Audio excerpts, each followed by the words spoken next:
mokomso papa Diangenda ayebisi biso na masolo alobi tango bolekaka na défilé ya Nkembo ngana mona kabino soko melaka masanga na bakaja masanga ngai wana parce que papa libobane ko melango mwana na salu msala ngai ala shimi mutuka ngawana soko sala ka bikobo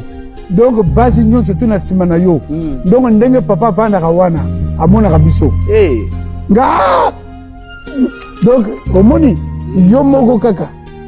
mizonga ya mwana lobaki botangaka le 10 commandements esika nyonso bokosala donc na tango to lekaka no Nkembo wana papa monaka ni kuna papa Diangenda tango abenginga mais yo babiloko yo zwaka na mikando yo okomaka pona nini ngana lobaki na ye papa mokolo yo kozala te nde nakoyokaka na ndako nasalaka yango wana asimbaka nga na mutu alobi boye yo okosala na tata nga nakanisaki tata Simoki Mbangu ya 1887 tangu tata koya okosala na ye donc ni na kunzulu papa apesila nga baprogramme nyonso na ndenge tokosala na tata na ye nzoka nde ezalaki tata Simoki Mbangu Kiangani. Maintenant na 2012 papa Simoki Mbangu Kiangani abengisi papa Ditele na Nkamba alobi na ye papa Ditele loba makambo oyo bino boyokanaki na papa or papa Diangenda alobaki soko bobimisi makambo wana bokokufa oui ali na kwena makolo na ye nalobi papa okoki kobima awa te soko bandi kobongisa nzoto na ngate na sina bandaki déjà kotenga ba ah bon kotenga mandenge nini donc même âge pas de l'âge na komaki déjà na ba 70 ans 70 ans oui maintenant a betinga boy te papa libre papa libre tozalaki biso mibale na laiswa ngabi merde nzoka nde yo za mulimu musaito tena alobaki boye na tangu tata koya bokosala na tata bakobundisa ye makasi me akolonga omoni likambo ezokangama na ngai akolonga donc nyonso oyo naza komona eza mopepe tata Simoki Mbangu alobi na ye boye mosala na ngai makambo nyonso ekobandelaka kuna na Congo français epa na yo collège ya liboso oyo batiaki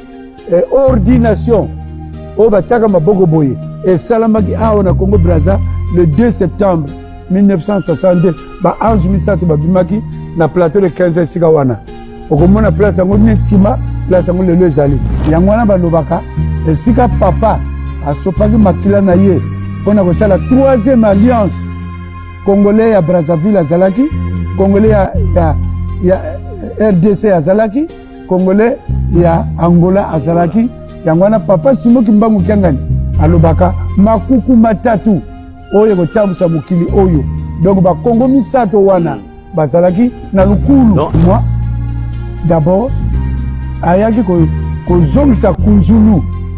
pamba te kunzulu ekolesa mokili mobimba kunzulu ekozala ville munene papa Diangenda tango papa Diangenda azoloba ngo nga moko naza na nsima eza te mutu ti tokendeki esika tokosala barrage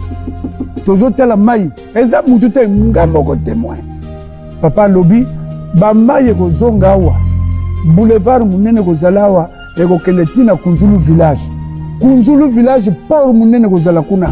donc oyo ekozala centre ya munene donc agro pastoral donc makambo ko ya minene comme agro industriel voilà la vision o mokonza bula ya mboka moyo ya spirituel bana bakoyekola misala kuna ba savant pe bakobima kuna bongo soko satana yoki bongo akosepela Dabraza Kunzulu ezotambola bien koyingonda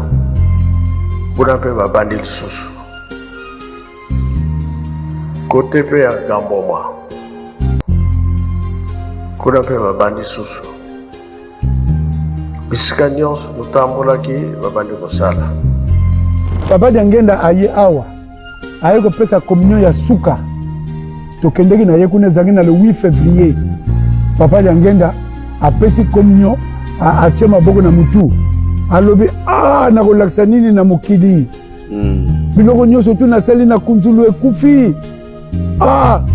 je peux pardonner tous vos na lopoto alobaki na lopoto je peux pardonner tous vos péchés sauf l'échec de kunzulu bato ya kodefa ebandaki na papa Liangenda. Papa Liangenda alobaki bana nanga mususu bazana na libanda mina kati awa ezabe na bato oyo na defaki pa satan